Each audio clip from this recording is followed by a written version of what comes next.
Hello students, good morning all of you. Welcome to the third class of Force and Law of Motion. Chapter number 9, class 9. In the last two class we already discussed the three law of motions. Now we will go to a very important topic. It's the law of conservation of linear momentum. Okay, law of conservation of linear momentum. Suppose there is an object of mass m1 moving with a velocity u1 and another object of mass m2 moving with a velocity u2. Okay, after some time they are collide with each other. Both are going in the same directions and after some time they are collide with each other. Then there will be a change of velocity. Suppose the mass of m1 get velocity v1 and mass of m2 get a velocity v2. Mass will be remain same but the velocity will be change. So in this case what will be the initial momentum for this object m1 u1? The momentum of this object will be m2 u2. After the collisions the momentum of this object will be m1 v1 and the momentum of the object will be m2 v2. Okay, these are the individual momentum of all the object before collisions and after collision. Now the conservation of momentum says that the sum of the momentum before collisions equal to the sum of the momentum after collisions. That means m1 u1 plus m2 u2 equal to m1 v1 plus m2 v2. This is the total momentum before collisions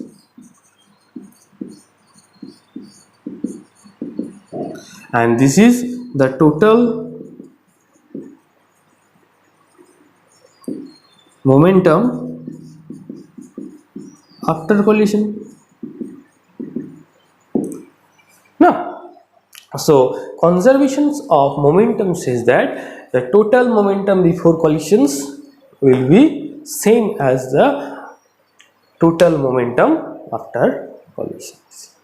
Okay, now we can prove the third law of motions from the conservations of linear momentum and vice versa. That means we can prove third law of motion from the conservation of linear momentum. We can also prove the vice versa. Okay, let's first prove the third law of motion from the conservation of linear momentum. Let how it's happened. Suppose the same arrangements are here. Now we arrange the equation like that: m1 u1 minus m1 v1 equal to m2 v2 minus m2 u2. Okay, minus m1 v1 plus m1 u1 equal to m2 v2 minus m2 u2. If you take minus as common, then we get m1 v1 minus m1 e1 equal to m2 v2 minus m2 u2. Now m1 will also be common, so minus m1 v1 minus u1 equal to m2 will be common, v2 minus v2. Okay, now we divide by t on the both side. Okay, we divide by t on the both side. What will happen? Or minus m1 v1 minus u1 by t and m2 equal to v2 minus u2 divided by t. Okay, we divide t on both sides. What will get? Now m1 minus u1, that is the change of velocity of first object, and divided by time. That means it is acceleration of the first object, and it is the rate of change of velocity of the second object. That means it is the acceleration of the second object. Okay, now we get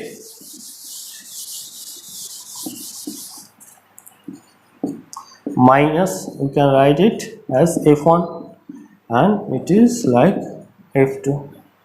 So we can say f1 equal to minus f2.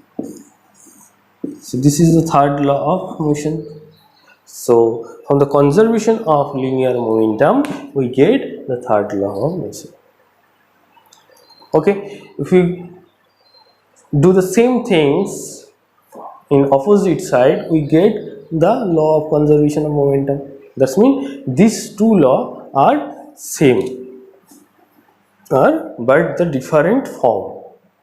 Okay, from the conservation of linear momentum we can easily get the third law of motions, and from the third law of motion we easily get the conservation of momentum. Now another things today we will discuss the first law of motion from the second law of motion. How the first law of motions and the second law of motions are related to each other. You have to know that. Now from the second law of motion we can write F equal to ma. This is the second law of motion. And the first law of motion says that if there is no force applied, that means if F equal to 0, then there will be no change in motion. Now, so at first we take if F equal to 0, the condition for the first law. First law says that if there is no unbalanced force, so F equal to 0, so we get ma equal to 0. Okay, mass, that means either m equal to 0 or a equal to 0. Now, if the product of the two quantities is 0, then must be there is one product is 0. One quantity is equal to 0. Either m is 0 or a is 0. Now, mass must be not equal to 0. If mass equal to 0, then there is no object. So if that means m must not equal to 0, then we can say that a must be equal to 0. Now, if m is not equal to 0, then a must be equal to 0. If a equal to 0, then we get a means v minus u. So v minus u by t equal to 0. That means v minus u equal to 0. That means v equal to u. That means the final velocity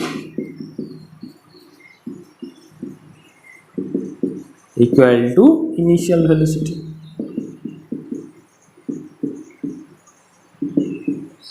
So we get that the final velocity equal to the initial velocity. That means there is no change in velocity. Okay, this is the statement of the first law. If v equal to 0, then u equal to also 0. So rest particle will be remain at rest position and the moving particle will be move with the same velocity. This is the first law of motion. So by doing this we get the first law of motion from the second law. That means all law are related to each other. So this type of question maybe comes in your examination, that prove the first law of motion from the second law, or prove the third law of motion